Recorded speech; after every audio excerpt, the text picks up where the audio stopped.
Hey everybody, welcome to the PC Perspective Podcast. This is episode 319. We're recording on September 24th, 2014. I'm Ryan Shrout. I'm Jeremy Hellstrom. I'm Josh Walrath. And I'm Alan Malventano. I love every week I try to prepare myself mentally for how Josh's enunciation is going to be. There is no preparation. For his name. No. It's always a little bit different. You're just wasting time there. It's always a little bit different. Yeah. Welcome to the show, everybody. We record this podcast every Wednesday at 10 p.m. Eastern, 7 p.m. Pacific or so. You can join us when we record this live at PCPer.com/live. We would highly encourage you to do it. We have a chat room. We hang out. We answer questions. Sometimes we just kibitz with everybody. But it's a lot of fun. You get to see the how the sausage is made, so to speak, before and after. And it's not pretty. Sometimes it's really ugly. Last week was pretty ugly. This week is significantly better already. So that's always a plus. If you want to join us and maybe you are forgetful, you can go to PCPer.com/subscribe. And you get this little form here where we ask for your name and your email address. And we will send you a message anywhere between an hour or 20 minutes before we actually start the live stream to give you a little reminder that, hey, we're here. Hey, we're here. That's all we use it for. We don't spam anybody on it. We don't do anything else. It's simply for making sure you are here for all those wonderful PC Perspective Live events. So make sure you do that. And, of course, for just like all the back episodes and stuff, go to PCPer.com/podcast. Works as well. Now, before we get into all the crap that happened this week, because there was a lot of crap, I mean, high-quality content that happened this week, there's a very important reason why you do want to make sure you are on that subscription list, while you are on PCPer.com/subscribe. We have two more live streams happening this week, one on Thursday and one on Friday, both of which I think are going to be really cool. So tomorrow at 4 p.m. Eastern, 1 p.m. Pacific, Tom Petersen from NVIDIA will be here in the office, and we are going to talk about, as you might guess, GTX 980, GTX 970, the Maxwell architecture, what new features it offers, talk about that, the new global illumination engine, talk about Mother effing AA. We're going to talk about DSR. We'll do some demos. We'll have some stuff to give away. And as always, the Q&A part of his talks when he comes to the office are always really good, and people get a lot of good information about it. He's very honest upfront about pretty much everything that he's allowed to be honest and upfront about. He won't tell you about the 980 Ti or the 970 Ti, despite how much I want to ask him. So you can ask him. I can ask him. I mean, he won't say much. So again, that is going to be tomorrow, September 25th, Thursday. So if you're listening to this after the fact, not live, then hurry up. It may already be on, and that'll be at PCPer.com/live. So that'll be exciting. And then on Friday, we have another live stream with a newbie on with us, Jacob from EVGA, Jacob Freeman, a well-known personality in the community, goes to a lot of LAN events, covers a lot of things. He does a lot of great work at EVGA. Is he bringing a crowbar and an enviro suit? Yes. Yeah. Nice. Well, more importantly, he's giving away 980s, he does have a goatee and 970s, a glasses. whole bunch of other fun things. Yeah, so so we'll have to wait and see tomorrow what Tom actually brings to give away. Jacob has been prepared, right? So on that live stream, we're going to talk about their GTX 980s and 970s, of course. We're going to talk about their X99 motherboards that were released just, what is that, a month ago or something? Is that right? Something like that. Yeah. They've got new power supplies I want to talk about. We're going to talk about their mice. We're going to basically kind of give the spiel about all of their stuff. And of course, we have Q&A sections with that. Maybe more importantly is they're coming with arms full of crap to hand out. If you look at this prize list, we have a GTX 980 SC, a GTX 970 SC ACX 2.0, an X99 classified FTW and SLI motherboard, a Supernova 750 watt power supply, and 4 torque mice. That sucks. It's a lot of stuff. All you have to do is be there on the live stream, and we will tell you how you can win. I can? Josh, you cannot win, but other people who watch the live stream can win. And that one is September 26th, Friday at 3 p.m. Eastern, noon Pacific. So there's an hour time difference between them, so make note of that. And be sure you sign up for our subscription list at PCPer.com/subscribe, and I'll be sure to send out an email a couple of hours before each of those events, because you don't want to miss out on that, right? So I'm pretty excited. I think they'll both be cool. I'm looking forward to it. Keeps us busy for the rest of the week. We just had to kind of clean and reorganize a bunch of stuff in here to prepare for all the stuff. And we were actually at one point, we were trying to get Tom and Jacob at the same time, like maybe do one in the morning, one in the afternoon, and do like a Celebrity cross deathmatch? collab thing. And it really came down to, I can never predict exactly what Tom's going to do or say. There's no telling. But I know how I react to it. I'm not exactly sure how Jacob would react to it, and I worried that he might be caught off guard. What is this thing you put before me? And Tom may just like get under, just like totally frazzle him or something like that. So, That'd not be the first time we've ever done that to a guest now, would it? No, it would not. You got to break him We'll in throw properly. beer at him and make him play Jenga. It'll be horrific. We'll just set it up on this table. Yeah. And we'll live stream that Thursday night after the live streams and everything are done. So that is the preview of what is to come this week. Let's talk about what Christmas past, if you will, about what has already happened in the last 7 days. Let's start with the big guy, I guess, the release of the GTX 980 and 970 graphics cards. I guess that happened the day after our podcast recording. So this is the Maxwell video cards that we were all waiting for. GM204 was the code name. General specs, I guess. I don't even know where to start. Yeah, there's like so much. There's so much crap. So like this table here. So first, the GTX 980, NVIDIA continues to compare to the GTX 680 in all of their kind of documentation, right? And they do that because, and it sounds odd because, hey, there was a 780. Yeah, And there was other stuff The in there. 880 never really happened in the desktop form. Yeah. But the reason they're doing that is because the GTX 680 was a GK104 part. Okay. The 04 being the designator of where it sits in the family of parts, right? GK110 was the big guy, GTX Right. 780 Ti and Titan and all that. 104 kind of puts it in a specific category of their GPU. Code number aside, is there some particular spec that lines up between the 680 and the 980? Number of somethings? No, it is more about what you can do is you can kind of guess that there will be a GM210 chip that would be bigger, GM207 chip that will be smaller. Okay. Right? And you're kind of just insinuating that. And the fact that they are comparing the 980 to the 680 kind of confirms that would eventually be the case, right? So might be an unfair comparison to the 680 because that's. I mean, it is, right? Two jumps. Well, right? why would you compare it to something that is not invented yet or is not been detailed? Well, no, an unreleased product. Well, I think what most people expected to see was 980 versus 780. Right. That's what I mean. Right, because that's the most recent 80 class part or whatever you want to call it. Yeah, but this is so much smaller than a 780. Correct. A 780 is what, almost 600 millimeters square? Yeah, this is huge. Something like 358? 398. Okay. 398. Still, that's 200 millimeters square difference. Yes. So it is a much smaller chip, and No, well, it's not a smaller chip than a 780, but it's bigger than the 770, Yeah, which was also aka the 680. 680. okay. Yeah. So if you look at that table, then what you're getting is they have increased CUDA core count from 1,500 to 2,000, essentially. They've increased clock speeds by over 100 megahertz. They've increased boost clocks by over 150 megahertz. They increased theoretical floating point performance to from 3 gigaflops to 4.6 gigaflops. Like, That's huge jump there. That's a big jump, yeah. Texture fill rate is up a little bit. Memory upgrade a little bit. Memory bandwidth up just a tiny bit, actually. But again, this is all comparing it to a 680. Correct. Right. Okay. And TDP goes down 30 watts from 195 to 165. It is a bigger chip, 5.2 billion transistors instead of 3.5. Okay. But if you compare it, so I will compare the 980 to the 780 and say that the 780 is a 7.1 billion transistor chip, I think. Is that right? I think that's right. What about the speeds, basically, is what I'm looking for. Right. Like, So what's how does interesting that work? is even though they compare it to they compare it to a 680, like it's Right. way faster than a 680. Yeah. The GTX 980 is actually faster than the 780 and the 780 Ti. Okay, which is that's more something. which is more impressive because the 780 Ti is a much bigger chip. It is a much higher TDP part. It's a 250 watt TDP instead of a 165 watt TDP. Wow. Right. Okay. It's a dramatic difference in what you get there.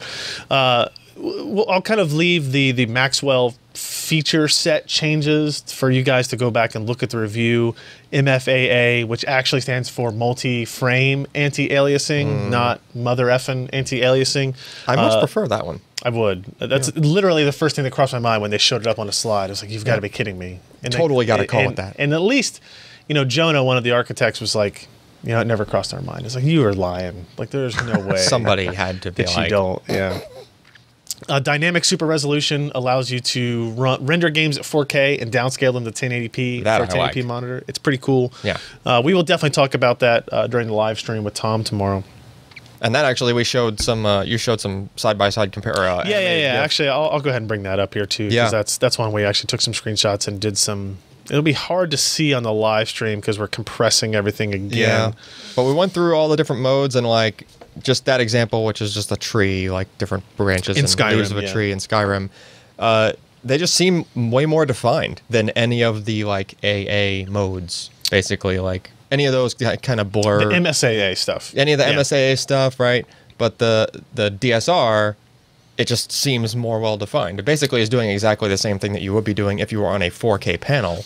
Right. Right. Well, it's essentially a super sample anti-aliasing, right, Josh? It's similar to that, right? But the difference in a super sample is that it's rendering at 1080p and then it is upscaling and then re-downscaling. Super sample I think is actually rendering at the higher. But what it does is it does a I guess for lack of a better word, a real simple dithering. So it combines 4 pixels into 1. Yeah. And so it's not as well, it's also going to be effectively in a grid array. Right. So it's going to have some artifacts. It's not going to look as good. It's going to be able to anti-alias some textures as well as alpha textures, but you're still going to have some issues. Now with the DSR, there are a lot of different things. Yeah, everything is completely different. I mean, there are still it's not completely different. I mean, you still render it 4 times, but you've got like this 12. It's a 13. Sample. It's a 13 sample Gaussian filter back down. Actually, this screenshot shows it a little bit better because it's a static thing, right? This is in Dark Souls 2, I think. Left side being 1080p with anti-aliasing on, and the right side being DSR, dynamic super resolution. So it's basically. If you look at the leaves of grass, right, it's rendered and then downsampled, and because and it's not going to be perfect for every game. Would be proud. The difference is how far back into the engine you're going, right? Like with DSR, the game sees 4K resolution as the resolution you're running at. Yeah, when you go into the settings, it actually shows up as 3840 by 2160. Yeah, even though you're not on a 4K panel, that's the resolution that the game thinks you're at, which might make some things more of an issue, like some heads-up display type stuff might be kind of tiny, right? Because it thinks that you have twice the resolution or 4 times. So the resolution. it's not a perfect fix because of some of the things like that. But I think it's very cool when it works. When it does work, and like Skyrim was just the first thing that came to mind, right? Because what you want to use this for, so from NVIDIA's point of view, is they're like, hey, we built this brand new GTX 980. Yeah. And it has all this horsepower, but so many people are still in 1080p displays. What do you do? What do they do with all that horsepower, right? Yeah. You're trying it's so powerful, it's kind of ridiculous. They're trying to give people reasons. Effects. Yeah. They're trying to give people reasons to upgrade. Yeah. Even if they still have a 1080p. So it's like, okay, now you render it at 4K in games where you have all kinds of GPU headroom, like Skyrim or Dark Souls 2, but you're using that horsepower towards a specific goal now. It's pretty cool. I just like the fact that DSR, in my mind, it kind of gives you a better end result than any of the FSAA, any of that. I think the one screenshot in our rotation here that is close is 4X MSAA plus SSAA. Yeah. Or like plus you have to, FXAA. You have to really stack all that stuff on to get the equivalent effect, and really, and the DSR is like with nothing on. It's just like DSR, right? It is only DSR, no anti-aliasing, and the fact that you're doing that, rendering everything at 4 times the pixels, and then filtering it down, it kind of checks all those boxes for you automatically, right? Just the end result is that you have anti-aliased the whole scene. Not just like certain textures, and some things might still have a sharp edge to them, and it just kind of gets the whole frame at once, right? At a lesser penalty than turning everything on. from what you were seeing. Yeah. It seems to be. I'm sure that will differ game to game. Of course. And you know, if you wanted to get even better, if you have more headroom, you could enable 4x MSAA with 4K rendering and go that way, right? That's going to be harder on your GPU for sure. And then in theory, it'd be even better.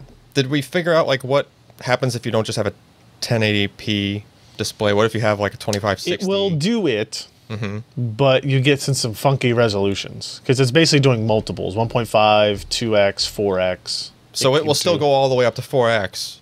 I believe so. What's interesting from what I saw or heard is that Go ahead, Josh. If you've got less than a 1080p resolution, say you've got some older, 1680 by 1050, or whatever, it's going to do the double width, double height on that. So it's going to be a 3420. In the control panel, it just shows up as 4x. Like you have to enable each multiplier to show up. Like if you enable all of them and you go into Skyrim, the drop-down box, it's going to be huge. And it's going to be all these weird resolutions like 2717 by 1922. And you're like, what the hell resolution is that? Like, I don't understand all this. So just pick one. Yeah. So like 4x. That's it.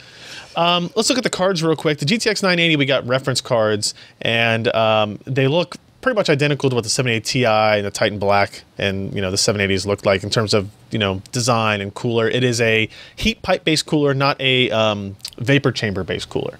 So it's a little bit less efficient of a cooler. The fan will spin a little bit faster and be a little bit louder on this than it was on the 780 Ti, for example. But that really only comes to play when you're doing overclocking because the GPU is so power efficient at its stock settings. That's the thing. You don't really need to. I do like the new backplane here as well.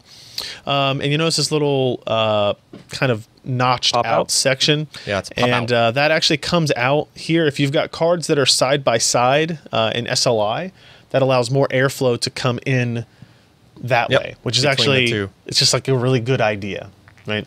We saw that even with cards without the backplane had those problems. Notice only two 6-pin power connections. That again kind of talks about the power efficiency of the GPU. Display output has changed drastically. As we requested on our three-way they did it for G-Sync. us. Yeah, of course. Yes. As requested in our three-way G-Sync discussion, there are 3 DisplayPort, full-size DisplayPort connections here, an HDMI 2.0 connection, and a dual-link DVI. I don't understand why the HDMI port is kind of shoved in the middle of those 3 DisplayPort connections. I don't know either. There must be something about connector width or something. I don't know. We'll ask Tom when he gets here. I'm sure he won't have a real answer. But I just want to hear his answer. Yeah, it lost at Rochambeau and it got stuck in the middle. The 970, we didn't get any reference cards for this. The 970 drops down from 2048 CUDA cores to 1664. Clock speed's a little bit lower. You still get 4 gigs of memory on both cards. It is a 256-bit memory bus, which some people were hesitant about, but we saw no smaller bus than because the old 780 and 780 Ti were 384. But we performance metrics show that it's not a bottleneck. With the architecture they built. We had an EVGA ACX2 cooler base card that I'm sure we'll talk about with Jacob here. Still 2 6-pin power connectors. It has the previous DisplayPort display output configuration with 2 DVIs, an HDMI, and a DisplayPort. It's kind of weird. So I mean, the price point of this card is $329.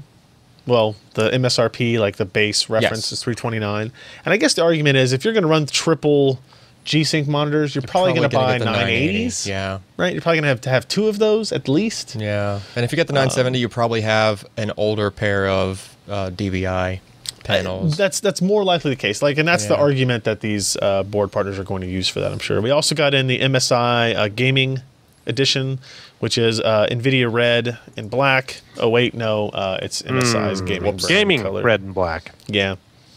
Looks like an interesting heat pipe design as well. This actually has a 6-pin and an 8-pin power connection, so I'm curious once I get to spend more time with them if overclocking is affected. So all that kind of being said, and again, there's way more details on the architecture and what the specific spec and feature changes are in the story. Let's look at a benchmark page. Battlefield 4, it's a good kind of starting point here. The GTX 980. Here's how you can look at this graph here while I describe. The GTX 980 is almost always faster than the GTX 780 Ti and the AMD Radeon R9 290X. Okay. Okay.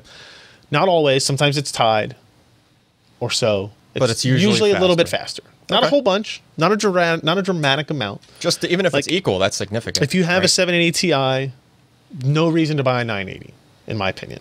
Right? There's no reason to go up that upgrade. Yeah. Right. Because you've already got a capable card. Now at 4K, that stays pretty much the same. Because now this card has a 4 GB frame buffer instead of 3. That was just kind of one major spec fallback that I had to the 290X. Not an issue anymore. No problems with any of that. So like you can kind of see here, these are low frame rates because we have all the settings jacked up. Yep. But the 980 was pulling about 29 frames per second on average, while the 780 Ti and the 290X were about 25.5 to 26. Okay. Right. So a little bit faster, not significantly so most of the time. I think the most we saw was like 15%.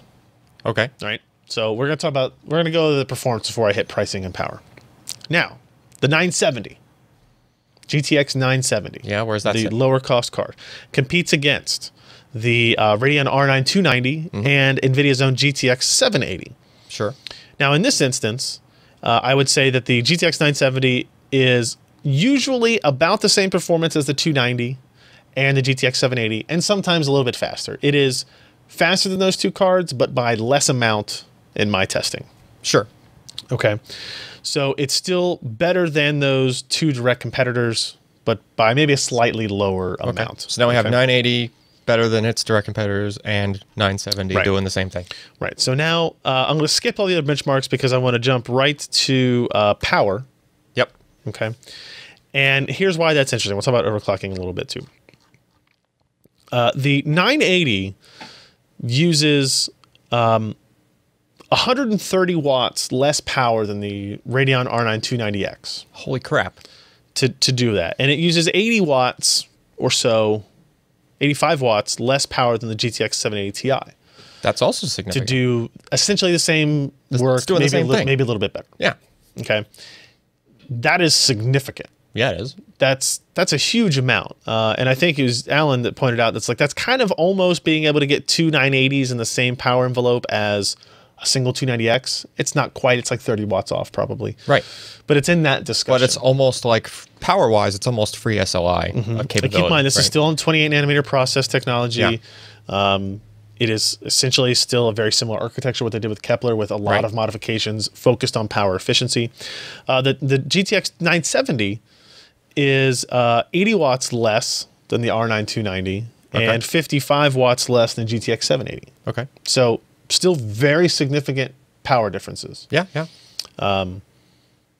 Probably just it's a smaller power envelope in the first place. So proportionally, it's still doing the same thing. Sounds like. Yeah. Okay.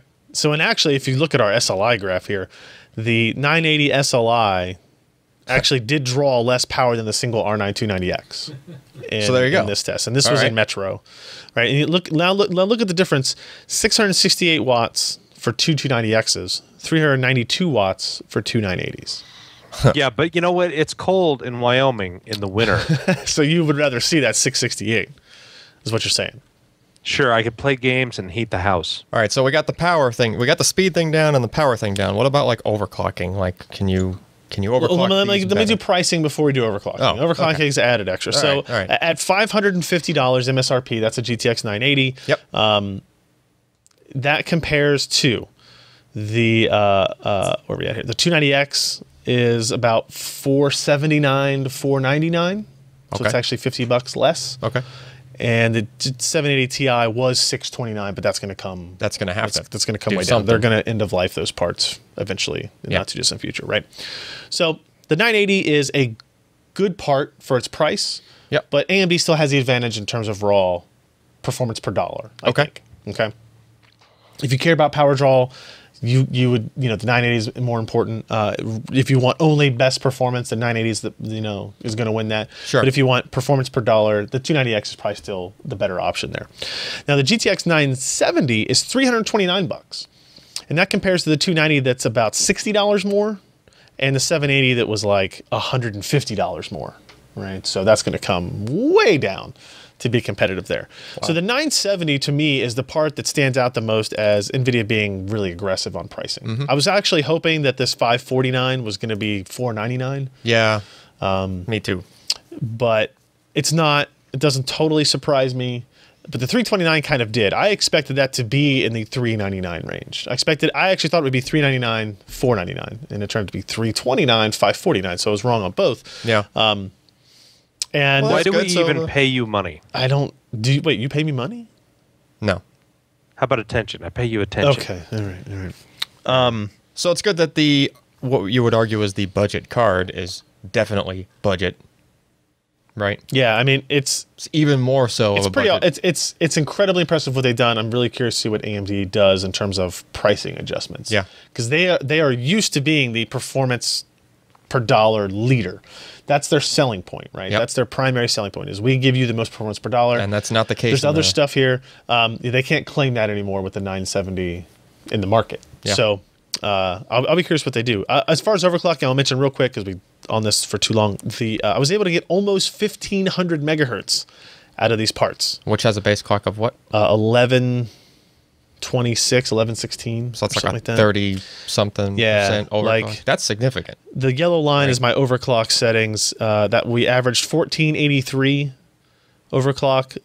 The base was 1210. Yeah, like stock, not base, but stock. That seems like a higher percentage than you could get out of prior cards. Yeah, no, it's pretty impressive. Like we need to spend more time with it. Yeah. And that was on the stock cooler too. That was on the reference cooler. That wasn't on anybody's aftermarket stuff. Yep. So, 2 gigahertz on water.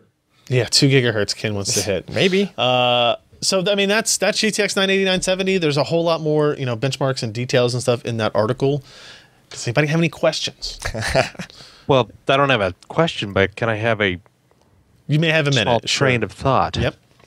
Some years ago, 2004, and I'm not trying to toot my own trumpet here, but I talked about an article called "Slowing Down the Process Migration" that dealt with the guys in the graphics and the CPU no longer had the gravy train of saying, hey, you know what? We've got 18 months and we're going to have a new process technology available to us. And we have this easy way of creating new products and more differentiation and just getting out faster and faster things. And we hit the wall with 28 nanometer. I mean, it's been 3 years since this product really first debuted, and we've had very little change whatsoever. Now, NVIDIA has gone ahead, and in my article, I mean, what I talked about was not anything that was groundbreaking. Everybody knew that this was going to happen, but I just tried to express my thoughts about what companies had to do to get around this. And essentially, it all boiled down to you had to do more with fewer transistors. You had to be a little bit more flexible in what your units could do. And not only that, and I didn't cover this at the time, but we've seen what NVIDIA has been able to do, especially with power consumption. I mean, this is huge. I mean, this product is bigger in terms of die size. It's faster in terms of clock speed, but it's still significantly lower in TDP using the same exact process as the GTX 680. And something that nobody has really talked about, and I think NVIDIA has mentioned it a little, but the cross-pollination of what they have done with Tegra and the power savings that they have been able to, see what ARM does, see what their engineers have kind of put into some of their secret sauce to make their products a little bit better, or at least try to be a little bit better than the competition. They've dragged that technology over into the GPU, and it has finally reaped some advantages for them. Yeah. I mean, how often have we talked about Tegra being just a drain on the company? But they've kept with it, and we're finally starting to see some real advances. Jonah, when I was talking with him at this event, very specifically said that stuff they learned building Tegra K1 is what allowed them to figure out what to do on Maxwell, which will then go into Tegra M1 or whatever they call that part, right? Which will then feed into the next part. So even if you know, their SoC line is continues to have issues, I think that they're seeing the value of the R&D on both sides right now. Neat stuff. Yeah. All right, so let's move along. Check out that review, and of course, we'll have that live stream with Tom on Thursday and live stream with EVGA on Friday that you should check out. Not going to talk on this. Maury posted a review of the Noctua NH-D15 CPU cooler. Maury likes large heat sinks, and he cannot lie. And he will not lie. Yeah. That is, wow. You other PC builders can't deny that when you see the tan lines of these fans, you get sprung.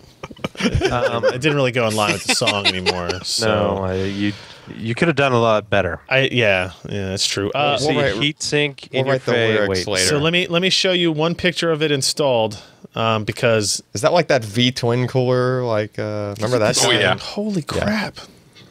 Oh my god! Break the damn socket off. What size are those fans? See, look, it's got an itty bitty waist. They're 140 mil. in your That face. is quite possible. That is bigger than the wow. See, look, and he had to raise it above the memory module. Yeah, you had to move the fan. I'm glad that's an option. Yeah, no joke. It has to be. Look at that. It's hard to get mad at a motherboard vendor if spacing is an issue when you have a... Just get low profile memory. Well, besides, like the motherboard is already in shock going, oh, that's way too big. It's never going to fit. There you go. That's They raise them both. amazingly large. Weird. I remember assembling a system for someone with that V-twin, whatever, that one. I forget who made it. Thermaltake. Yeah, Thermaltake Yeah. V-twin cooler, and to assemble it, you had to have the cooler upside down on a table, and then you flip the motherboard upside down and put it on it and, like, do the whole Look at this screw picture. thing. And then when you went to pick it back up, you'd grab the cooler. The motherboard just kind of was along for the ride. This is a full-size GTX 780 video. On the left-hand It's side, not by that the much way. longer. It's half the motherboard. It is. It is half. How many grams is that damn thing? It's a kilo without fans, Let me show 1320 you. width. It's got that on there. Let's see. That is amazing. It's $99. Eh? Does it come with, like, bracing for the... See, this is how Maury... This is what it comes Yeah. with. This is how Maury cracks dies. Nah, this He is takes the easy. heat spreader off, and then he connects this to the motherboard. How much did you say it weighed? It's a kilo without the fans, 1320 width. Ooh. All right. So if you want to see giant heat sinks and stuff, check out that review. But we need to move along. Yeah. But that's impressive. Yeah, Mr. Policeman, I got a key in the back of my case. It's the good stuff. I'll get it. Refined. Yeah. Okay. Moving along. So I'm screwing up the thing here on the side, but we're totally caught up now. Another article that I just published up, and I think a lot of people are waiting to hear about this, is the Acer XB280HK. Yep. Which is a great model number. I don't know. It's the 28-inch They're following 4K ASUS.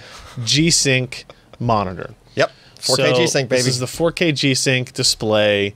It is this one right here.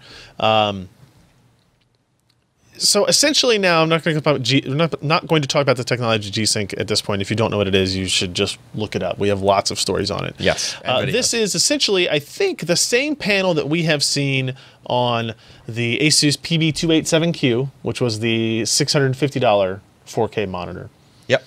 and the Samsung U28D590D, which is also a low-cost $599 or so 4K panel. And it's essentially the same quality. It's a TN panel. Yep.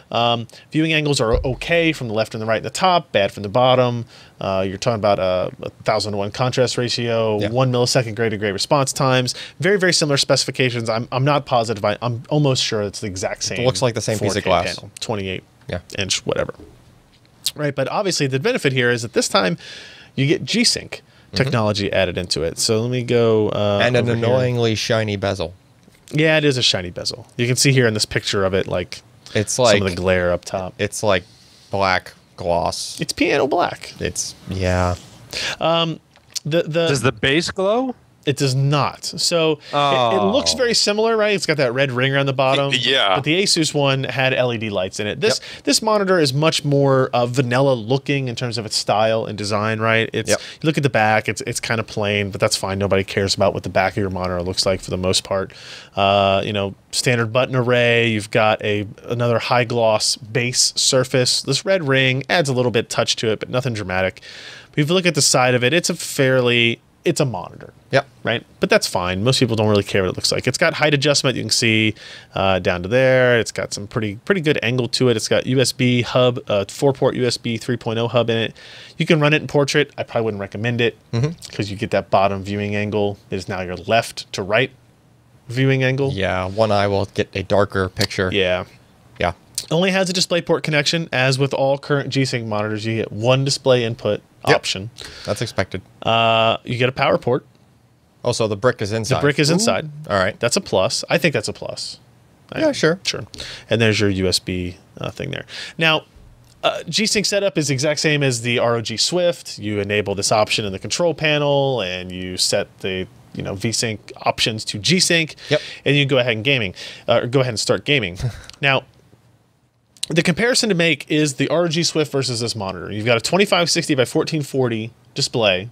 That goes 27 inches, 144 hertz refresh 144 max. hertz. Yep. Right. This is 3840 by 2160, 28 inches, 60 hertz maximum refresh. And we had some questions in the comments. Would it run at higher refresh at lower resolutions? The answer is no. It does not do that. Which is a shame. Yeah, but I don't think it has a scaler. I was going to say, yeah, it doesn't surprise me at all. Yeah. Right. So if it doesn't have a scaler, the amount of bandwidth coming over the wire. So the debate 4K. is, let me just say it this way: G-Sync works perfectly on this monitor. Yep. It does exactly what it's supposed to do. For example, I played Crysis 3 at medium presets, 2x MSAA, and at 4K, and our frame rates range from 40 to 55 or so, which is the perfect sweet spot for where G-Sync sees the most benefit. Yep. And it turns what would likely be a kind of messy, torn, stuttery experience and makes it a smooth, very playable, even for a first-person shooter experience. Okay, it does exactly what it's supposed to do there, and it works perfectly. I have no issues with it. In that configuration, I played on it. Yep. Yeah. So now the debate becomes, if you are looking to buy a G-Sync monitor, do you prefer higher resolution with lower refresh rate with G-Sync, or lower resolution with higher refresh rate with G-Sync? And this is obviously a very personal decision because we have different opinions in the office, right? I think different opinions. You would rather have the Swift with the 144 hertz refresh. I would rather be able to go higher in the refresh rate. And in addition to that, is probably because I tend to play older games. Yeah. Like I like to do a lot of retro gaming. And those games on any kind of, like especially 980, they're going to go way higher than 60, no matter what you do in the game, right? And my issue is that and I realize you could just turn VSync off, but then you're getting tearing, and like if you do it on the 4K panel and you want to go higher than 60, you have to disable VSync. Now you just lost all the benefit, whereas you might have been able to get away with G-Sync going on with the ROG Swift. Right. You have much higher headroom to do that, and even if it because it does default to VSync on if you're using G-Sync and you go above the max refresh rate of the panel. If VSync on at 144 hertz, you don't notice the delay. Like, it's too fast of a refresh to even really notice, right? So, I don't know. That's just me.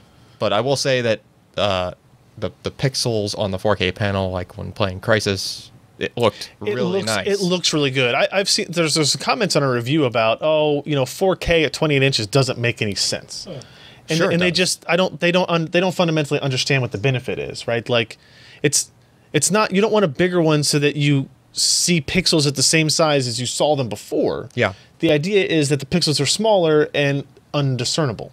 Right. Yeah. Right? I mean, and that actually leads into the other head of my argument for why I would want to do the ROG Swift is I don't want my pixel pitch to go that tiny on my Windows desktop, for example, just because the Windows scaling stuff isn't really, it's better. It's not perfect. It's getting better, but it's not. A lot of applications don't adhere to the Windows rendering engine, so stuff like Steam still kind of looks bad. So that will be fixed in time. Sure, it will Windows be, 9, I'm sure it'll be perfect. But they've been saying that Why not? Like, it was supposed to be fixed in Windows 7. So like nobody had 4K monitors in Windows 7. I know.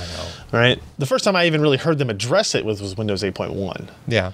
But so I would just use the Swift because it's more of a standard pixel pitch, dot pitch. I just don't have to worry about it then, right? You just set everything at 100%. And it just works. You say it's standard, but there are plenty of 27-inch 1080p monitors. And those are way too big pixels. Is that not for my parents? Well, not for people. Well, people that need. Pixels, sure. I know, Josh and Jeremy, you don't have the benefit of having been here to see the two monitors, but like in general, what is your thought process on like those two options? Go ahead, Jeremy.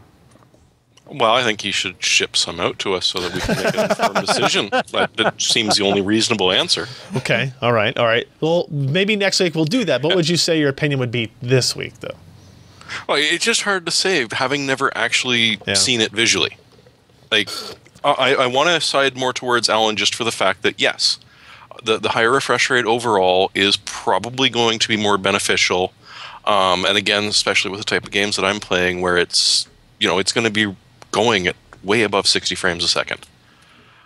But, as I said, I'd like to try them both and see which one's better. All right, okay. Josh?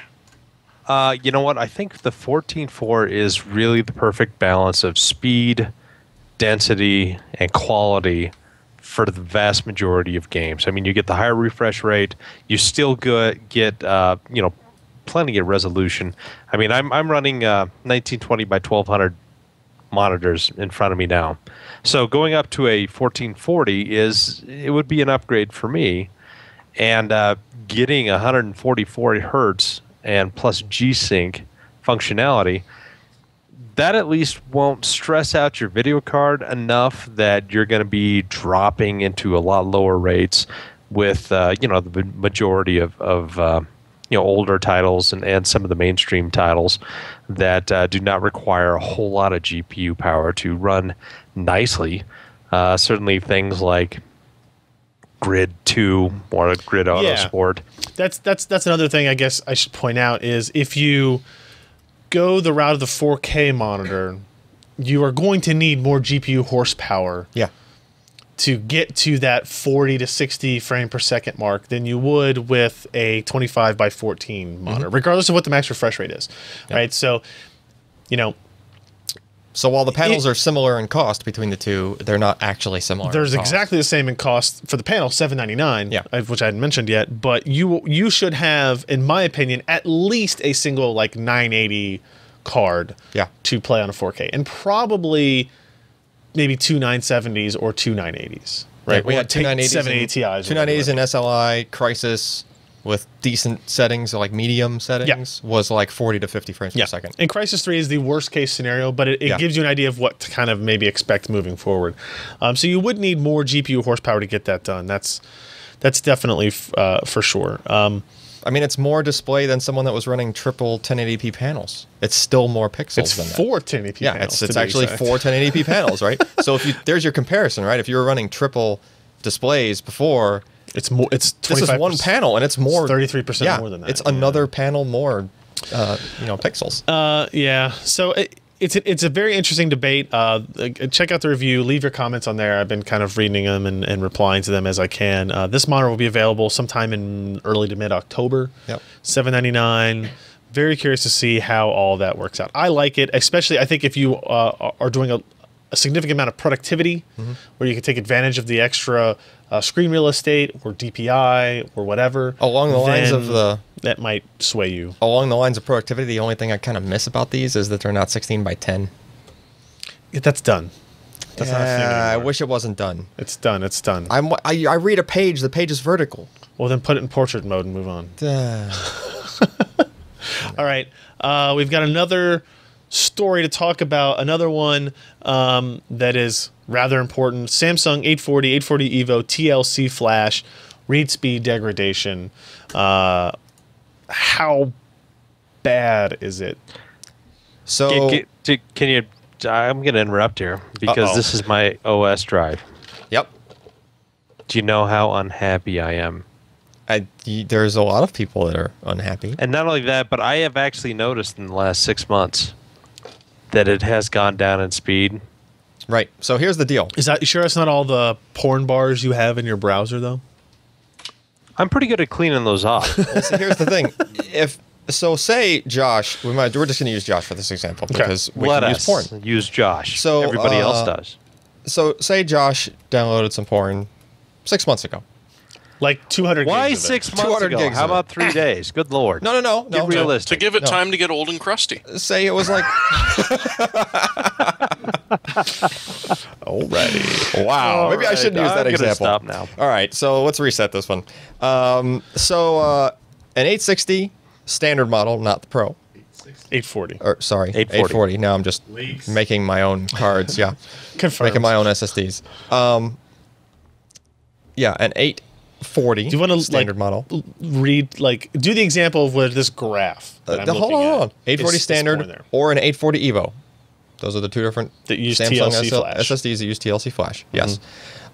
If you have some files, actually there is a graph. There's one.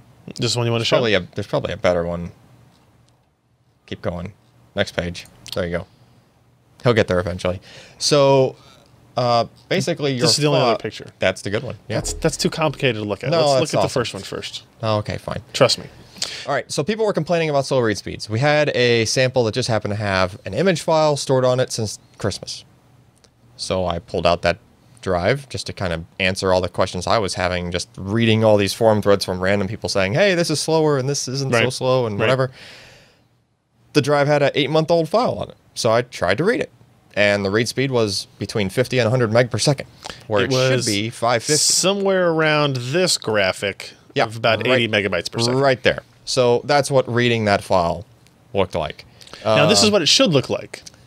Yeah, it should read at around 500-ish. What was it in that speed? So, are 461. you saying that this file aged like fine wine? Minus the fine part. Yeah. More like vinegar. Yeah, it aged like vinegar, yeah. And it turns out this is a proportional thing over time in reality. So after about 4-6 weeks-ish. So now we can go to the second graph. Yeah, go to that second graph now. Okay. So this is a test that was created by guys in the overclock.net forums in a huge thread that's like dozens of pages long, where people were talking about this, and then somebody said, well, I'll make a tool. And so this guy made a tool. So this graph I'm looking at, the bottom axis is... The axis is period of weeks. Weeks since written? Like last accessed time. Since last accessed. Okay. Yeah, or last modified. Or last modified. Yeah. Because It's reading basically- wouldn't fix it. It has to be written. reading doesn't change this, okay? And then the vertical axis here, the speed. y-axis is actual performance. Okay. Yep. So this tool just goes through every file on the hard drive, or on the SSD, or on whatever you point it to, and it tries to read them front to back, each file individually. Checks the stamp, sees how old it is, and then it plots it on this graph. So as you can see, there's a pretty clear taper, kind of a downward trend there up until about like 40 weeks or so. I like this one down here. And then after around 40 weeks, everything tends to be going like 50 to 100 meg per second. So that's kind of like the freshness of a prostitute in New York. After 4 weeks, you should turn it back in and get a new one. Yep. Yeah. The bits get... So as it turns out from what we've tested here, and this is all really kind of working theory, but the controller in those SSDs can only do a error detection and correction at that rate, at between 50 and 100 meg per second. And I say a range because the range actually turns out it's determined also by temperature. So like if the drive is sitting in a case that might be a little warmer, you're probably going to be reading more towards 50 meg per second because the CPU actually does thermal throttling. And The SoC on the CPU, SSD. meaning it is a CPU, but it's the controller. But I'm just trying to on the make sure SSD. we differentiate. But just like every other kind of CPU lately, it has some form of thermal throttling. Sure. Right? So this graph we're looking at demonstrates that how. Yeah, and so we actually did that test too. We tried to read that same large file, which is the first like 450 gig or so on that graph there. So for the first half of that test, I had that SSD sitting about 20 degrees warmer than just regular room temperature, just out in open air with the fan blowing across it. So I kind of on purpose made it like a simulated environment of a warmer case You know, like it's sitting not in direct airflow somewhere in your case with, you know, maybe next to a hard drive or something, kind of warming it up a little bit, right?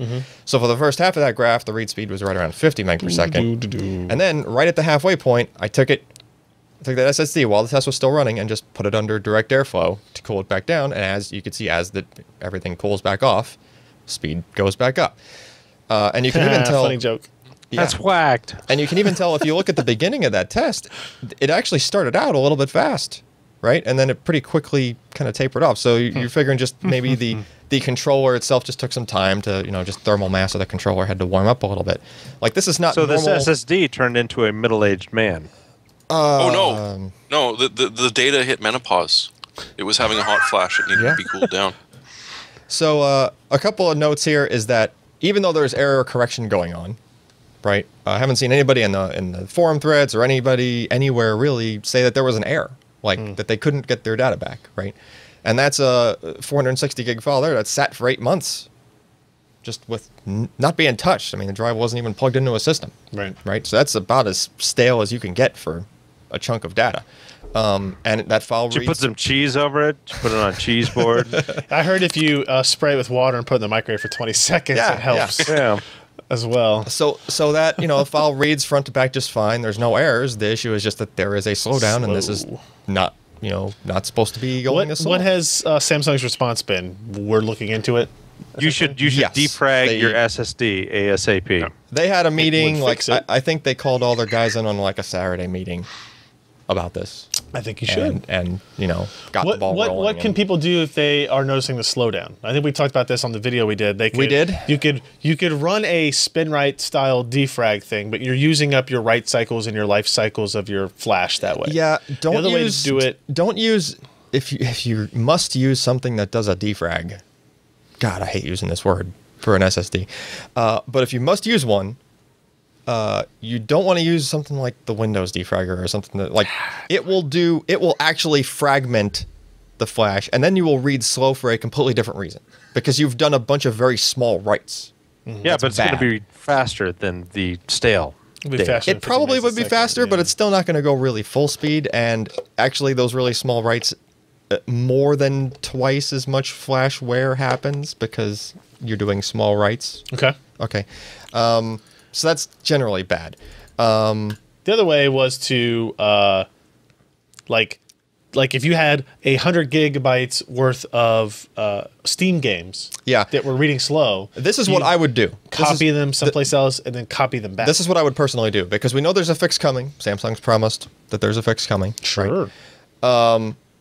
So because of that, I would try to wait and just be patient. But if I was playing some particular game that I downloaded from Steam, for example, and that game was going slow because it's been sitting on the SSD for a couple months, right? I would just take that game folder, copy it, like make a copy of that folder on the same drive. So now you've made a fresh copy and you've written that data out again. And then I would take that copied folder and I would overwrite the original one. The original location. Yeah. So now you've So Josh, you should do that with your Windows folder.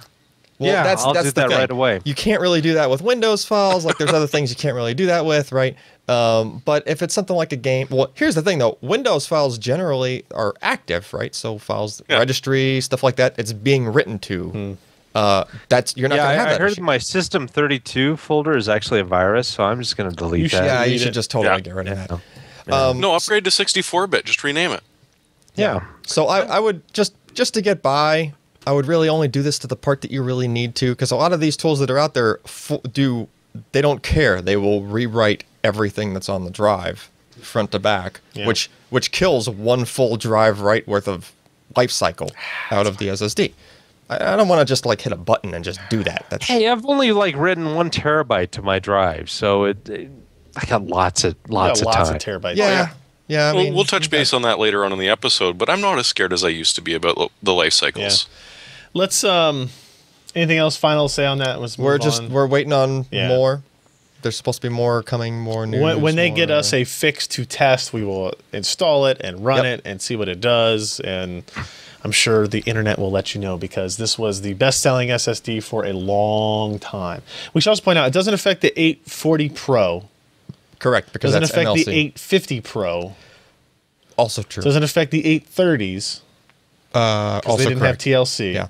Yeah, Is there any other models? Is there any other drive that uses TLC? An Intel? Is there an Intel drive that uses TLC? There's a what is it? The 335.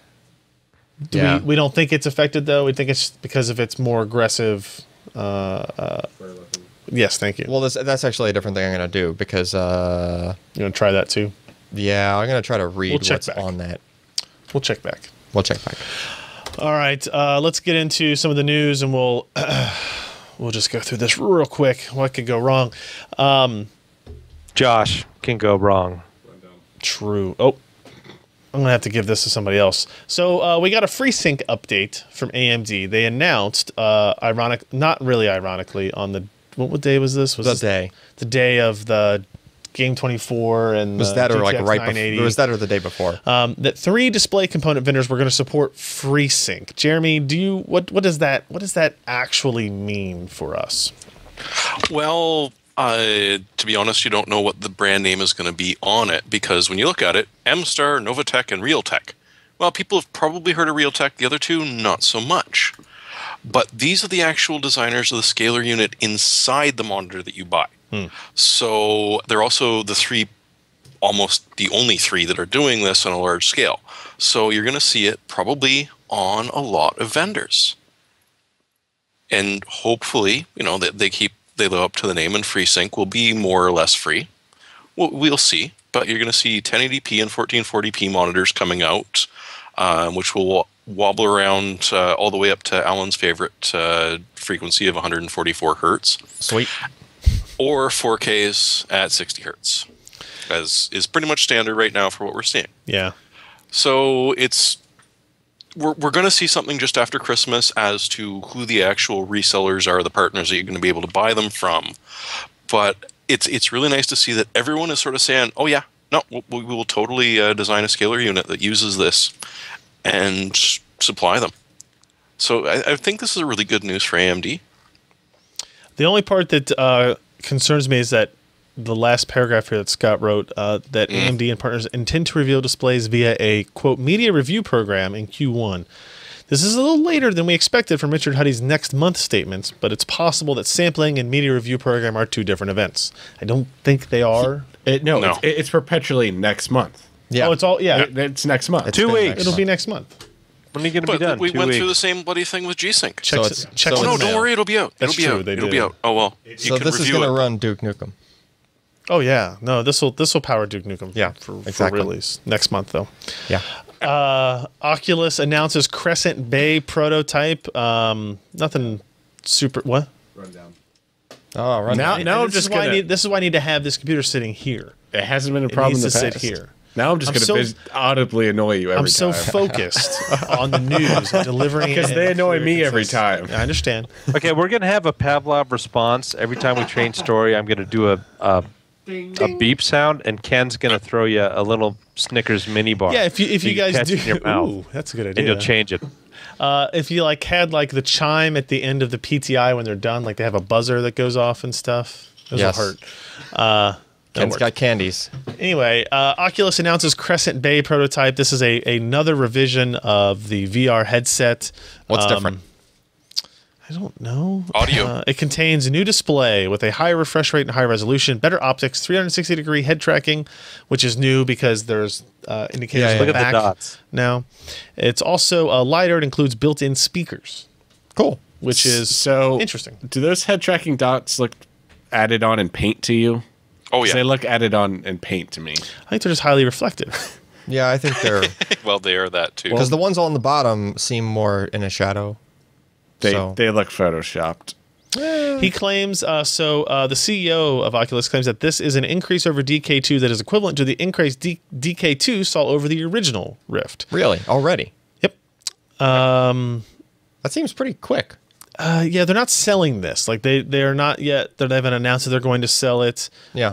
And actually, I think they kind of specifically said they weren't going to release it as a dev kit, but I'm not sure. I just like that it's lighter because DK2 seemed kind of front heavy to me still. Well, I mean, it's going to be front heavy because it's on the front of your face. Well, no, because there was stuff in it that they could kind of shift to the side. Well, they could just put a weight on the back of your head. Hang from the back strap to balance it. Yeah, it's a polar moment of inertia thing. They need to put the stuff in the center. I think I'm kind of done buying developer kits. But there's only going to be one more. Sure, Yeah. sure. Just Only one one more. Sure. I don't even know that Crescent Bay is going to come out as a dev kit. Yeah, No, that's but they It's more said sort of, this is pretty much what we're releasing, No. and you get to play with it. they said And they're I going hate to to have. break it to you, Ryan, but as much as those dots look painted on, there's a couple of live videos, and yeah, you can see them. Yeah. That would be a pain in the arse to fake. yeah. No, it looks real. They said they're going to do one more dev kit before consumer. It probably won't be this. It'll be this plus some other stuff. But they said they're going to do one more. As long as the earphones come off, like, and you can use your own. I if think you they want said to. they like flip off. Okay. All right. Yeah, I bet they do. They said they flipped off, or they scissors. flipped off. Well, I didn't use it. Jeremy, let's talk about that thing you referenced a little bit before. Tech Report's SSD endurance test is down to 2. They have now And written. then there were 2. How many megabytes of data? How many megabytes? of data? Megabytes? Yeah. Megabytes? Yeah. Do I really Get have to that calculator. That's Do why the I'm trying to math. find the How link many again. megabytes have they written? Because where did that link go? There it is. 1.5? So when they started this out, they figured this would be over within a year. They were wrong. They're now at 1,500 terabytes of data written, Yep. which is just why I said before I'm not that worried about SSD lifespan as I was when it first came out. I mean, sure, there are still concerns. But especially the OneDrive that the Corsair Neutron, which essentially just committed suicide in the last 100 terabytes. Boom, that's it. I'm fine. I'm fine. I'm dead. Yeah. That was kind of concerning to me because it just died and did not go read only or anything. It is not recognizable to dead. the system anymore. He didn't Yeah. even come out and say, "I'm feeling much better." Yeah, no. No. So That one needs to go on the cart. It's dead. So what do you, Alan? What do you make of this kind of conclusionary test? Now that we have more news like the 840 Evo stuff. Well, realize the 840 Evo thing is completely. Oh, I know almost it's the opposite of it's this, unrelated right? to this. Yeah, he did test an 840 Evo. Right, but he would never have found that issue. Yeah, because he wasn't. He would have had to let it sit constantly through. He was actively writing. Yeah, he was as actively opposed to- writing the yeah. whole thing, right? So that tells us that the longevity of those, like the ability to rewrite those flash cells over and over and over again, is, it's pretty safe to say that, most of the estimates or the warranties or whatnot for all these things are still conservative, Yeah. right? Like that you're still able to get much more out of it, and which is really funny considering like average use is way, way, way less than what the warranted writing is. So, as long as you don't get some other kind of failure, I would think it's just more likely that you're just going to get a logic failure, or some kind of chip failure, or something in the controller, or something in the power circuitry. Something in that is going to go like, and not just go prematurely, like go after you've had the drive for 5 or 10 years, right? Like, And as much as we both love this, there's no way you can call this mean time before failure because you tested a drive. No, yeah, this is not statistically relevant. That's true. But the fact that because he's writing the drive front to back, which is in effect a mean as far as all of the flash, right? He is using every cell of the flash, right? And if you're able to go through that much of it, like that is a very good demonstration of flash memory. They're not just going to burn out after like a month or two, right? It's just not that whole thing you keep seeing people comment in random articles and forum threads and whatnot, and oh, my hard drive will last way longer than. No, chances are it's probably not going to.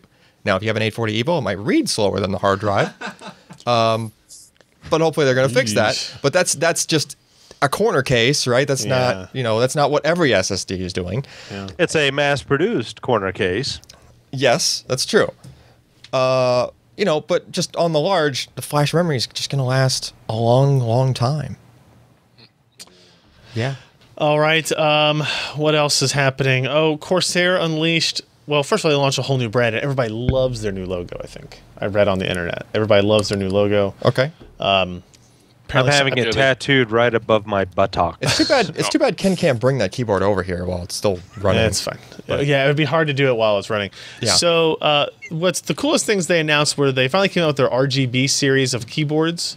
This is the Cherry keys that have actual, full color RGB LEDs inside them.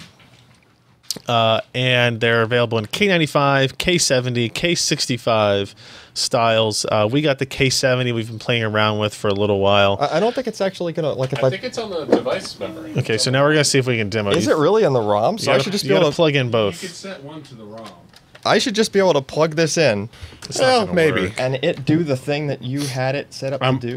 I'm pretty sure I flashed that profile to the device memory. Okay. Here we go. Let's see. So here's a... Yeah. Oh. See? Is it... But it's not cycling. Well. So there you go. There you go. There's a K70. Ooh. Pretty. Ken, do me a favor real quick. Flip that light switch. Yeah, flip that light switch. Doing it live. Doing it live. Dark. Wow, look at that. Check that out. Ooh. Oh, wait. I can probably turn the intensity up and stuff. Ooh, you shouldn't turn off the background lights. Oh, Now it's going to reset it. Ooh. No, I didn't turn them on. Okay. Ooh, Sweet. Pretty cool. It is. So what you do with that? You can do some stuff, I guess. So there's like a control panel thing that Ken installed, and you shouldn't look right at those lights when you turn them back on. And imagine this, but fully animated and like rippling across. It was the doing whole like thing. a rainbow effect Like across it. Yeah, like there's all sorts of. There's a crazy forum subsection on Corsair's forums where people are just posting, because you can like script these things, all the key light combinations, animations, whatever, and then you can export it and you can just like upload share it, and share it out. We're gonna do like a review competition at a LAN party. Yeah.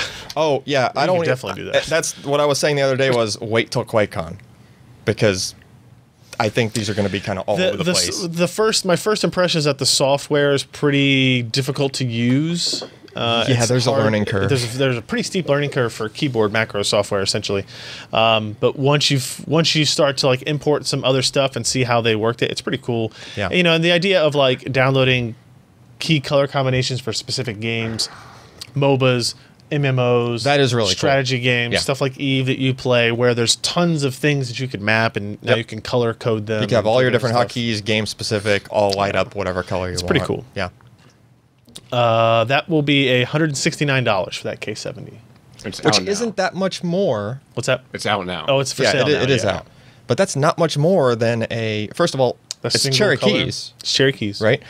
And second, it's not that much more than just a standard like backlit, one color, cherry key based keyboard, right? It's like $30-$40 more than the equivalent like Corsair, right? It's pretty nifty. Yeah. And I mean, all the keys are cherry keys. I told Ken I wanted to use it as a marquee. I would just have like words scroll across it. I wonder if it's smart enough if I type an A, can it scroll an A across the whole keyboard? You could. I could. Congratulations, Ken. You got your next project. You could have the keyboard read back to you the letters that you're typing in. That's kind of creepy. Like spell it out in the LEDs. Yeah. Yeah. It really sucks for entering passwords. Yeah, it does. Oh, no. What's that password? Oh. Love. I'll just look at it. Damn.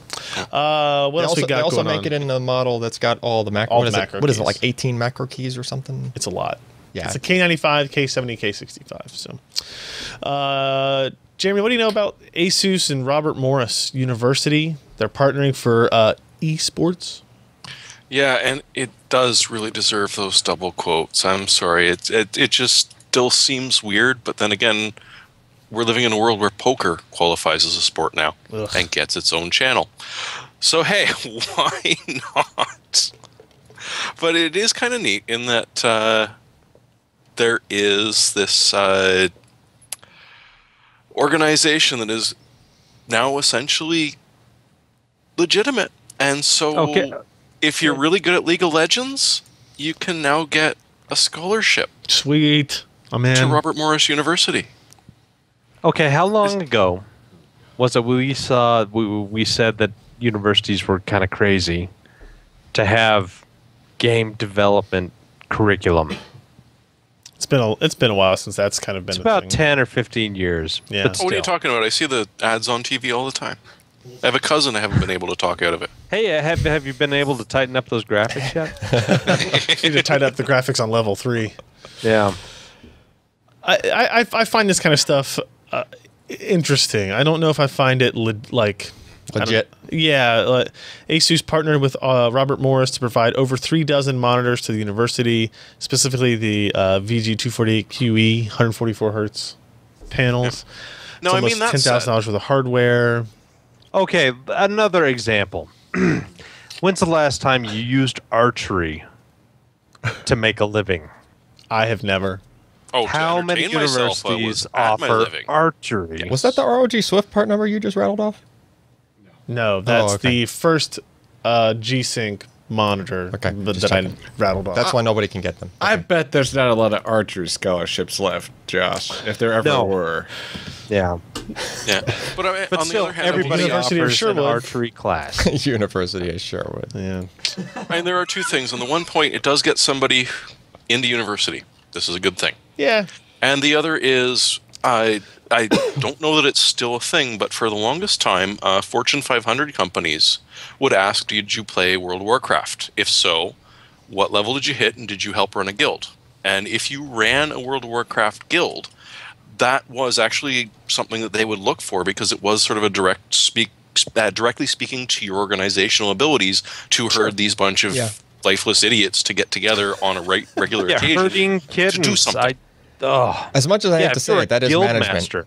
I mean, that is... is... Get 40 people into a raid. Yeah. It's, I mean, it literally... I feel every Wednesday trying to get this group of people organized in front of microphones. Yeah. I mean, I ran like a corporation and at one point an alliance for a while in EVE Online. That was just... I think I took years off my life. Just trying to, it is herding cats. It really is. Oh, yeah. Yeah, but on EVE, you're herding Icelandic people. That's yeah. They like cats. I heard that somewhere.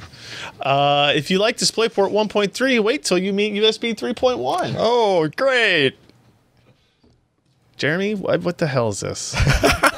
Well, this is hard to explain in some ways, because the second that you start talking about DisplayPort, people get confused about USB 3.1 and the super speed. But the main thing is, you no longer have to flip your USB cable 3 times. It will fit the first time. Apple is no longer going to be able to giggle about that in their Lightning. On the other hand, what else does it mean? It means that speed will go up to 10 gigabits, which is just lovely. It will be able to provide 100 watts of power simultaneously to providing that much data speed. Which Can I charge my phone at 100 watts? You can if you want a toaster. It'll be quicker than the microwave. It's going to be incredible. But what was really new that we hadn't really seen before is that they've introduced something called DisplayPort alternate mode. And so, as it turns out, DisplayPort data can be packeted so that you can actually run it sort of the same way that we were thinking that Thunderbolt would work, where you can send 4 different signals over the same wire without interrupting any of those signals. So what you'll actually be able to do on a single connector, when they eventually do put out a port on both ends, on your monitor and on the laptop or just on your desktop, you'll be able to do DisplayPort AV 2 channels, so 5.4 gigabits on the old DisplayPort or 8.1 each on the new one, the 100 watts of power, and full 10 gigabits data for your USB.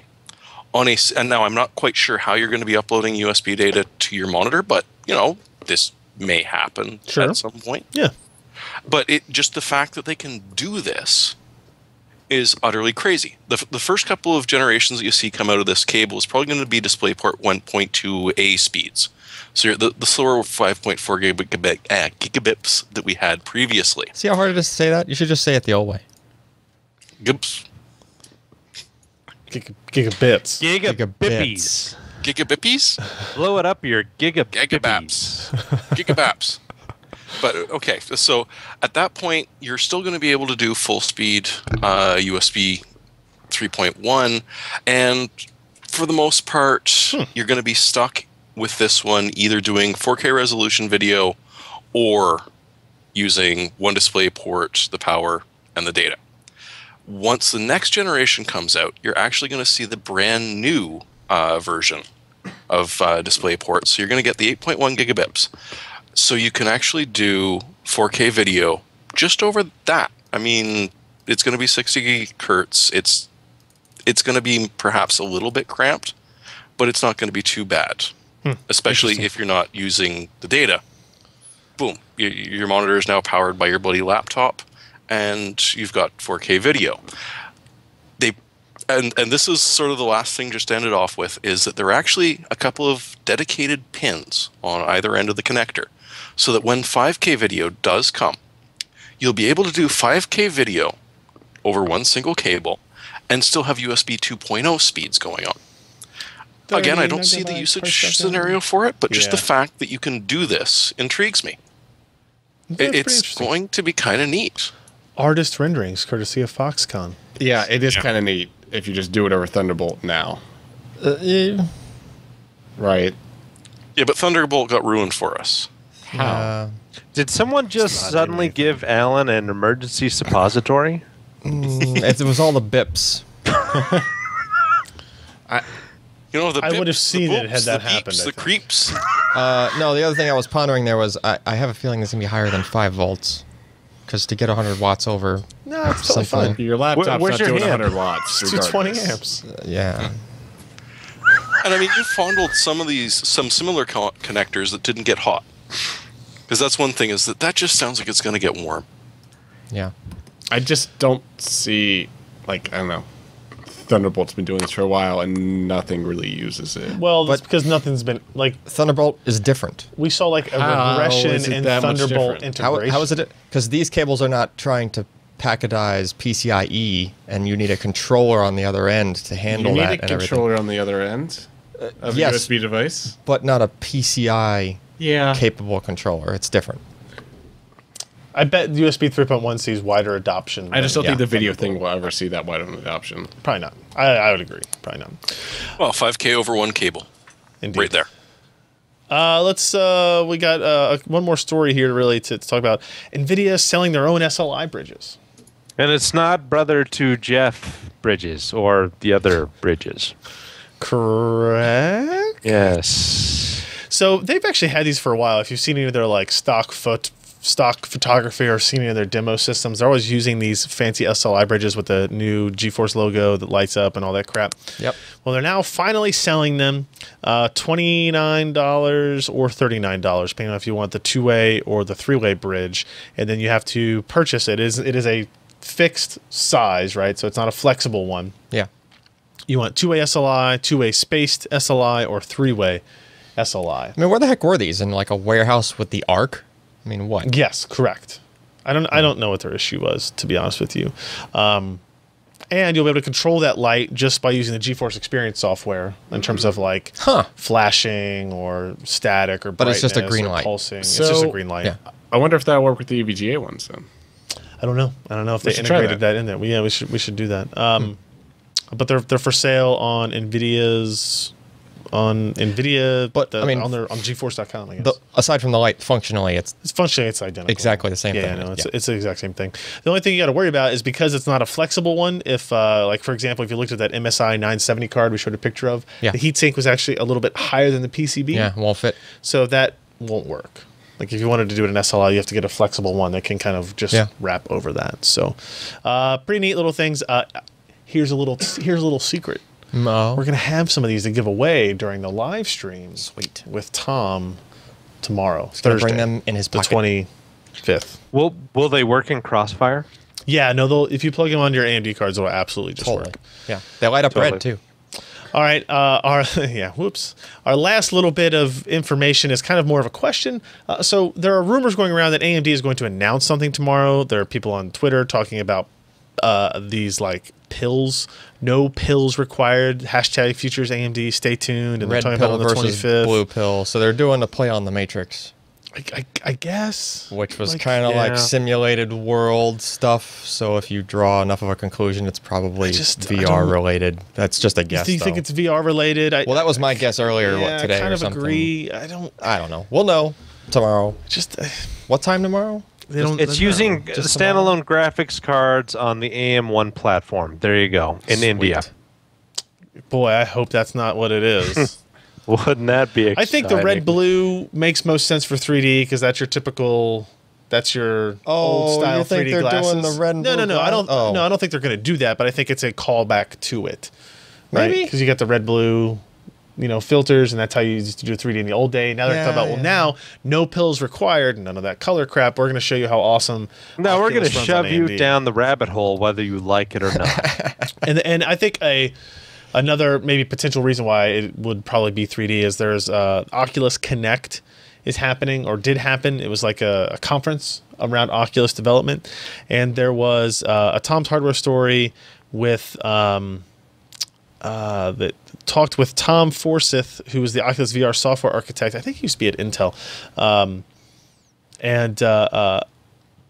they asked him about, hey, NVIDIA announced all this low latency VR stuff with Maxwell. What's AMD going to do? And he actually said Oculus that the enhancement for NVIDIA GPUs is stuff that's already available in AMD graphics cards. Yeah. And some of the optimizations are already in the consoles, for example. So it kind of leads me to believe that maybe AMD is just going to have a marketing program built around that now to kind of show, to say, hey, we do all that stuff as well or better or something. That would be my guess. But I honestly have no idea what the hell they're doing. I don't know. We'll know tomorrow. I guess. By the way, that's a really bad picture on this. That's like that guy on the left is not. Wow. Does not. Are you sure he's not shopped? John Guetta of Lucasfilm. Sorry, buddy. I would have not used that photo in my story. All right, let's get into our hardware software picks of the week. I had a second one, and now I totally forgot what it was, but I guess I'll just go back with my original. I totally didn't put the link in when I thought about it. I have... This is a funny story. I was at a garage sale at my dad's house in Columbus.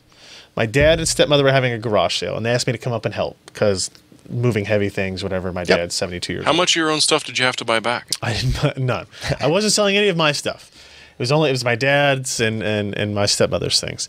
And they had this plastic bin with like old phone chargers and like literally like RJ11 phone cables. Awesome. Right. And everything was a quarter, and they just, they were just getting rid of stuff. Just and I was kind of like, as I was bored walking around the thing while I wasn't helping people move stuff, I looked through and I picked up a USB charger, and it was a Verizon branded USB charger. Is that where that came from? Yeah, it's a Verizon branded USB brick with like a cable attached to it. And I thought, well, this is actually, it's looking good quality. It's nice. I looked at it. It's a 10 watter. I'll take it with me. That's fine. I'll stuff it in my backpack. I'll need it eventually.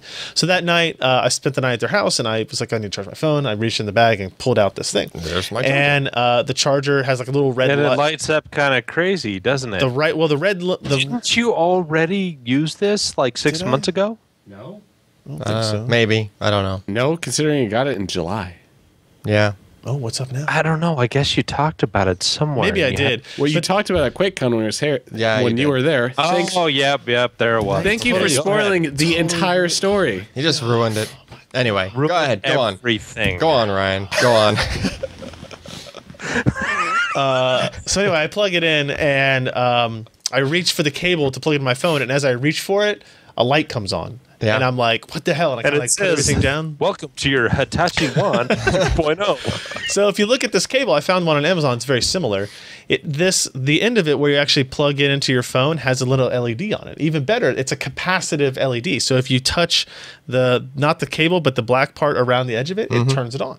So like if you're ever, trying to plug your phone in at night or something like that, you don't want to turn on the lights and wake up your wife or whatever it is, you just pick that up, and it's got just a little LED light on it, so you can see the plug on your phone and plug it in. And it's really, really cool. And they have no idea where it came from either. It was funny. I was like, "What device did you get this with?" Probably came with a Verizon phone. Well, she was like, "I have no idea." I was like, okay, well, I'm stealing it. I don't know if I'd pay $10 just for that particular cable. Yeah, you don't even get the charger. Although, oh man, look at all those sweet colors you can get. Yeah. That's kind of awesome, actually. Yeah, but it's well worth it for a quarter. It was definitely worth it for a quarter. It is a 6-foot cable, which is fairly long for a USB cable as well. That's also good. Yeah. This one is called the NASTech LED micro USB charge and sync cable with capacitive touch control. And it's a flat cable too, so it's flat. Yeah. So this is, and the one I have is not actually flat, but this is the closest one I could find. So, pretty neat little thing. Yep. Yeah. The only thing I will say is if you're like using it while you're charging it, right? You've got it plugged in. The light still comes on when you touch it, even while it's plugged in. I think that should maybe be turned off because, like, what would happen is if I'm like reading a web page in the light keeps turning and I keep hitting it with my pinky or something like that, and the light keeps flashing, and it's like, oh, okay, maybe don't do that. But that's my pick, Jeremy. It was a bit of a reach this week, but I did have to go with something that Rock Paper Scissors posted, not just because they let it with the, as we all know, Half-Life 3 is released without fanfare tomorrow, which was just brilliant, but Minerva. If you've never played Minerva Metastasis, it's if you own Half-Life 2 Episode 1, you can get it for free off Steam. It is a huge redo. It's originally started as a mod. Valve looked at it and went, holy shit, yeah, we'll throw our name behind that. Not a problem. So you're not playing Jacob Freeman. You're playing some other fellow who's stuck on a Combine Island and has to fight their way to the bottom to encounter the end of the game. Much like many other games. But it is seriously well done in ways. The level design is actually better than Half-Life 2. If you've never played it, it's friggin' free on Steam. Go for it. There's another mod called Minerva. Well, before you go that. Sorry? It was originally released in 3 parts. Yes. Many years ago. And yes. Yeah. It's fantastic. As opposed to Half-Life, which was released in 2 parts and then left us hanging. So does this do 2.5? Does this do what like Opposing Force and Blue Shift did the last time, where the actual storyline is happening and like you run into Freeman? You are not a couple times? anywhere near the same place. Okay, so totally no overlap at all. All right. Well, there's hints and sort of. Yeah. There's a very Gladys type voice overhead that does, and there are a couple of hints in it. There's also another mod called Minerva, which if you got BioShock 2 from Games for Windows Live and did the little thing before they kicked it off of it, you can also get for free. Right now it's $10 on Steam if you didn't, so that's a second choice. Just take a look at it. Josh, what do you got? Me. It's something old, something new. It has a little bit more blue in the color palette, but it's DG2. And I'm not talking Dolce & Gabbana 2 skinny jeans, which I look fantastic in. Ken is disappointed now. Oh, is that finally done? Defense Grid 2, it's done. You can buy it, purchase it. Sweet. There went my way. Get it. Well, there you have it. Setting the bar as the definitive tower defense game, Defense Grid 2 introduces new worlds and threats to test your tower placement strategies. Wow, that sounds riveting. I'm sure it's good, but test your tower placement strategies. Josh knows what Defense Grid 1 did to me. Well, you know what Defense Grid 1 did to me.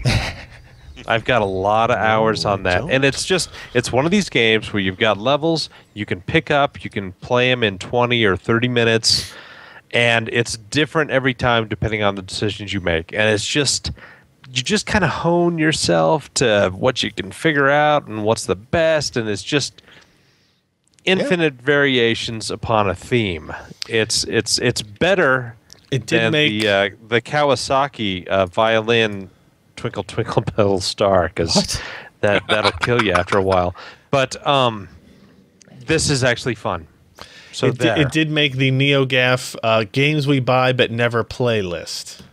Wow. So there's that. They need to actually play it, because it's DG1 wonderful. I don't. I've heard nothing but good things. How amazing would it look in DSR? Oh man, so many. It'd probably look pretty good.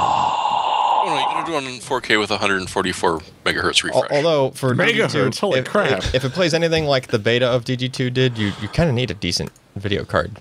Oh really? Yeah.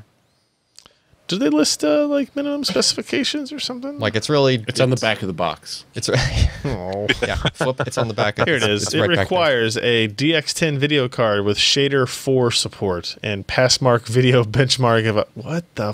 What? I don't know what. ATI Radeon HD 3650 or better. What's the recommended? Yeah, he just said it. No, that's the minimum. Oh, sorry. Oh, they don't recommend it anything. Yeah, I don't know. You need something decent. I mean, like it was okay on a 680, on like a 30-inch. Check it on Linux. Linux? Nah. Anyway, all right, DG2, cool. Yeah. There's no such thing as Linux. Exactly, it doesn't even exist. Yeah. All right, Alan, what do you got? So if you're super impatient and you have an 840 or an 840 Evo, seems appropriate pick since probably a lot of listeners that do have these things. Yeah. And you don't want to do that little trick I mentioned earlier about just copying the stuff you want to go faster. There's a thing called Disk Fresh. This is actually from a commenter in our article on this, so thanks for that. It's just a tool that will run on the system drive included, and it just reads and writes everything front to back for you. That's it. Simple. Disk Fresh. And it's free for non-commercial use. Is this in the same aisle as the toilet paper and the... Yes. Has your disc been feeling not so Close, but fresh? not Yes, if your disk is not so fresh, you should run Disk Pure Fresh. can solve that for you. I like the user interface for this. It's Is it one button? it's to the point. Yeah, just what disk and go. Refresh selected. See, there you go. Pause, stop. Is there any other reason you would ever want to do Who in this? the hell's running a 100 meg fat disk? I don't know. Go It's back just- to that. That's Windows 7 setup stuff. All you need is just a tool that uses Windows API to do reads and writes of files that may even be in use. Right? Did you answer my question? Why would you ever want to do this except for this specific problem? Long-term storage on hard disks and scrubbing hard disks. If you go back to the screenshot, you notice that there was a read-only mode, right? Which would kind of do the same thing that SpinWrite would do to a drive. You're forcing the drive to read everything. You're basically just scrubbing the drive. So if you had a bad sector on a drive on a file that you never touched, you would never know, right? But if you force it to go through all those files, then you're... But would that wouldn't fix the 840 issue because you're not doing any writing. No, it wouldn't. But it might force that hard drive to, before that sector got too far gone, just over time, right? It might force it to relocate that sector, that kind of thing. Or it might at least make it so that you know you had the bad sector. Yeah. Right? And it might be handy if you had a RAID that didn't have a controller that did periodic scrubbing. Like, I have an Eureka RAID card, you can tell it every 2 weeks, read everything front to back, and it just does it in the background, right? If you don't have that, you could run this.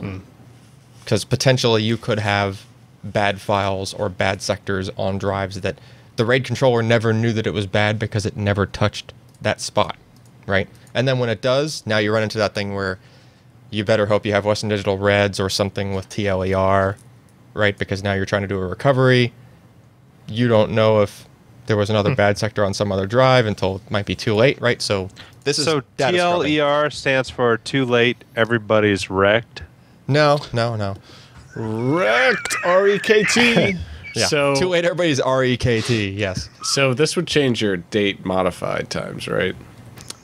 I'm not sure, based on how this one writes. Because that would be a mess. I Because don't that's know. how I sort by in a lot of folders. Yeah, that's true. So if everything was interesting to modified at the see. same time, Yeah, I mean, we can try it on Do it something. to a folder. Yeah. See what it does. That's interesting. All right. That's it's called what again? Disk Fresh. Fresh. Disk Fresh. All right. Well, To unwreck your drive. word. Unwreck your TLER. So that's going to be it for this episode, guys. Finally, we are finished. PCPer.com/podcast. Go find the RSS files, all the ways to download our podcast or find the videos. PCPer.com/live is where we record the show every Wednesday at 10 p.m. Eastern, 7 p.m. Pacific. And PCPer.com/live is also where we'll have our NVIDIA stream tomorrow, Thursday the 25th, and our EVGA stream on Friday the 26th. And go to our website and look at the schedule there. I also got a request an email for a public Google Calendar link, so you can just add this to your own calendar, and we provided that to him, and we're going to go ahead and add that link into the right-hand side of the site sometime this week probably. So if you want to do that as well, you don't have to wait for our emails. You can have it on your calendar, all of our totally awesome events. So do that too, I guess. We'll be back next week, guys. I'm Ryan Strout. I'm Jeremy Hellstrom. It's a Slate Media. I'm Josh Walrath. And I'm Alan Malmatano. Bye.